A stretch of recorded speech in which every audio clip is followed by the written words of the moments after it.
that only represents 1% of all abortions. Was it not our Savior who said, leave the 99 and go after the one?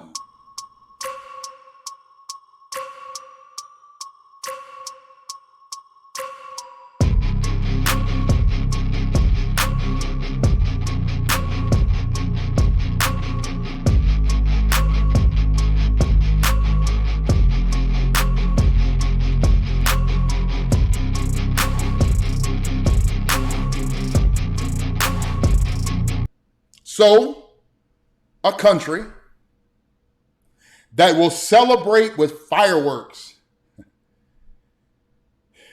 freedom from British oppression has become a country trying to create handmaids,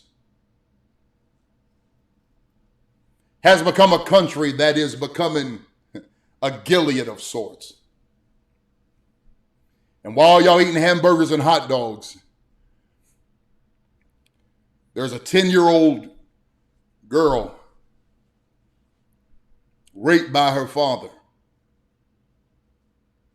now pregnant. All of these journalists are relying on Dr. Caitlin Bernard, who is an abortionist in Indiana, who says that a child abuse doctor in Ohio called her and told her about a 10-year-old girl who needed an abortion. That's the only source, the only verification, the only substantiation that we have. Any doctor who knows of abuse is actually required to call law enforcement. That's true. They are mandatory reporters. There should be a criminal investigation involving Ohio Department of Family Services and police. And again, you would think that that would be reported by the journalists who are talking about this story. Who goes to a clinic so that as 10 years old, her body will not be pulverized from trying to vaginally give birth to a baby while her body is still yet forming. And those at the center will look at her and say, legally and lawfully, you must have this child. And for you religious, hard-hearted vipers who would say back to me, that only represents 1% of all abortions. Was it not our Savior who said, leave the 99 and go after the one? If legislation could protect just one, it's worthy of not being reversed.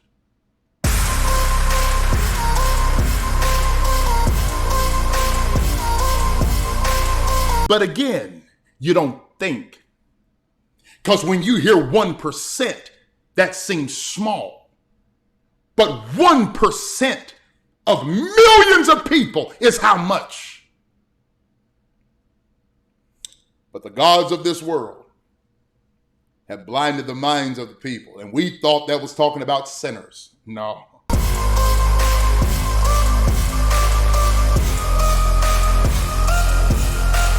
The legislation and the legal system of this country that at its base is still about white supremacy.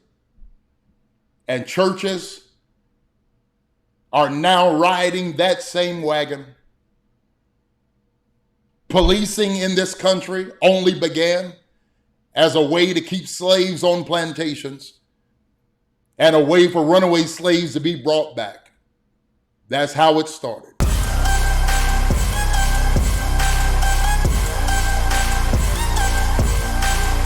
I want all of you to understand, change could happen in this country. But it's going to happen not because we fasted and prayed. It's going to happen because we put our money together and we fight this system where it knows it's vulnerable, and that is money.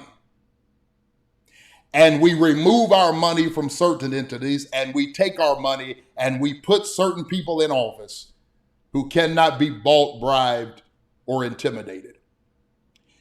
But we got to find people with the intelligence and the brilliance, but also diplomacy, to know how to create bipartisan policy that is fueled by compassion at the base, not more greed.